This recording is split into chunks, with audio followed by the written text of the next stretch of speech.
Novartis is one of the world's biggest pharmaceuticals groups. It recently won approval for a new heart drug called Entresto, tipped for billions of dollars in annual sales. That's the latest in a wave of recent breakthroughs in cancer, hepatitis C and other conditions. I asked Chief Executive Joe Jimenez whether, after a long innovation drought, Big Pharma is back to growth.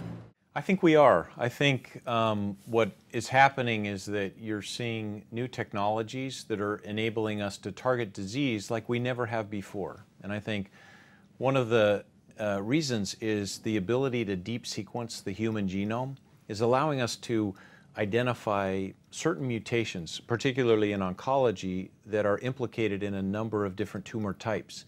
And this is causing a breakthrough in drug targeting and drug development. But at the same time as innovation is improving, the ability of societies to pay for these new drugs is coming under pressure from aging populations. We're seeing it in the US, we're seeing it in Europe.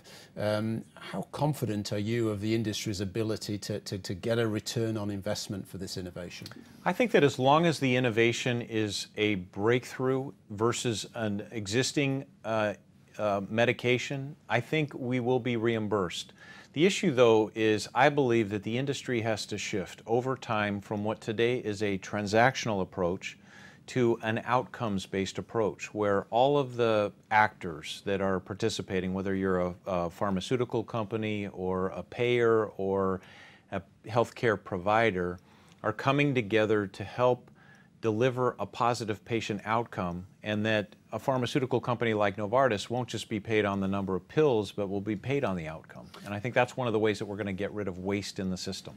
And is Entresto, this new heart drug, the product that is going to see you experimenting most boldly with this new concept? It could be. You know, Entresto is a drug for heart failure patients, and we know that heart failure patients rapidly enter the hospital, and hospitalization costs are over $100 billion a year for heart failure patients.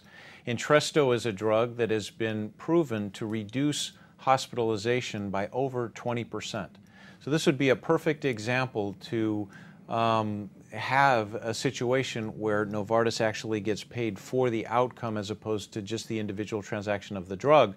Now, not all payers are ready for that, but we're ready to start experimenting on that path. Of course, one of the fundamental problems still facing the industry is the huge cost of developing drugs, often more than $1 billion. It can take more than a decade. What is Novartis doing to try and make that process more efficient? We're starting to use technology to help us run clinical trials. For example, instead of manual tracking of patients, everything's going electronic. We're also thinking about different ways to use social media to help us identify potential patients who could then be in contact with their physician about a certain type of a trial. There are many ways that we can use technology to reduce the cost and the length of time of a clinical trial, and that in turn will help us keep costs under control. And you're involved in some interesting projects with Google, with Qualcomm. Tell us a bit about how pharma is starting to work with the technology industry to drive that efficiency. Well, I really believe that now is a time when biology and technology are coming together to solve some of the biggest areas of unmet medical need. For example, our collaboration with Google, where we have in-licensed their technology for a contact lens that has a microprocessor and a sensor and a battery. We don't know anything about that at Novartis in terms of miniaturization of sensors and batteries, but we do know a lot about biology. So by taking these two things together, we're able to develop a lens that physically could be an accommodating lens, almost allowing your eye to autofocus like a camera. So it's a very exciting time. Some incredible innovation, and yet pharma still struggles with its reputation. There's been questions over the transparency of clinical trials, payments to doctors. Do you accept that issues such as this have eroded public trust in the industry? Look, I think that society's expectations about companies in healthcare are changing, and no longer is doing what's legal enough. We have to do what's right. And so you're seeing the industry start to shift towards behavior that is going beyond, what from a regulatory standpoint we can do. And I think that's going to be something that will help the industry's reputation. And are you looking at doing things in a different way, for example, in the way you work with doctors? We are. I named a Chief Ethics and Compliance Officer at Novartis. His name is Eric Cornu, and he has a long-standing operating background.